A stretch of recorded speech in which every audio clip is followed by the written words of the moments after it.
So, asan ang toilet paper nyo? Ipunas na lang ninyo sa inyong muka. In fact, wala naman hong West Philippine Sea. Stop using that term, our 12 nautical miles territorial sea. Isaksak nyo sa baga nyo yan.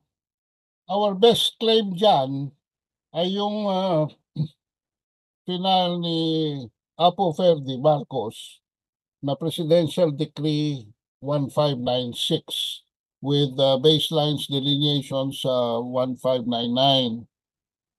But that was filed only in 1978. Kung sino man nakikinig sa inyo, makapagpuprove, no? Makapagpapakita ng dokumento, no? Hindi yung mga mapa ni Antonio Carpio, wala ho yan. Maski ho nakasulat sa toilet paper, mga kabansa, basta titulo, ay tatanggapin ho natin outside of the Presidential Decree 1596. Ngayon, anong ginawa ni Gloria Macapagal Arroyo sa 1596?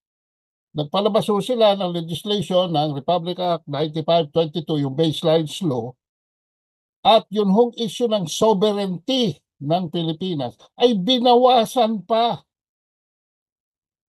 So wala hong katuturan kung ano man yung pinagsasabi niyong inaagaw sa atin. Anong inaagaw sa atin?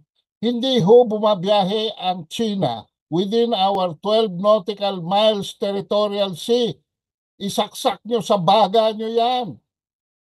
Nagpapaloko kayo eh.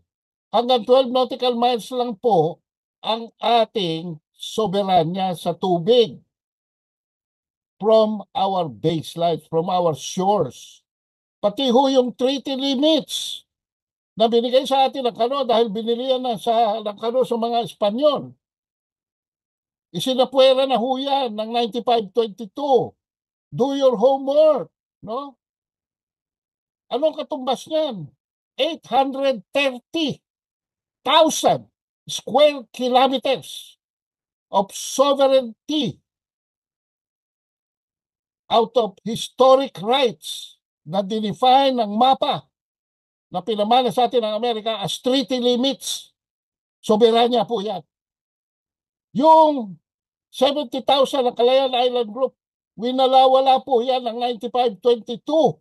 Basahin ninyo yung batas na ginawa nating mga Pilipino. Kaya huyang Congress na yan, wala akong karespeto sa mga unggoy na nandyan. Sapagkat bago pa man, mga kabansa, pumasok ang mga conflicting disputes dyan between China, the Philippines, Vietnam, Malaysia, and even Brunei. And we have been shooting ourselves on the foot. Pahina ho ng pahina ang ating claim dyan.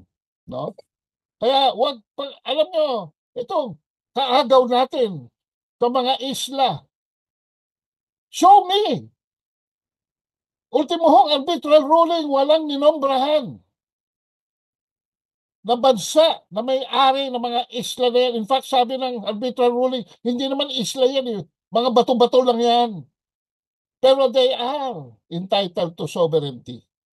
And 12 nautical miles around it. Pero hindi niya sinabi sa China yan. Hindi niya sinabi sa Pilipinas yan.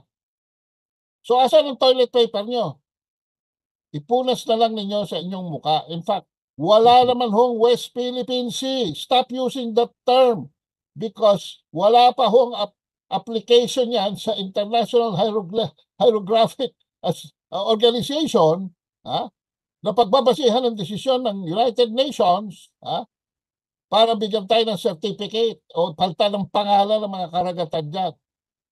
Lahat ho ito, propaganda ng Amerikano. Hindi ho base sa international law, kundi sa sarili nilang mga batas na tinatawag nilang rule-based order.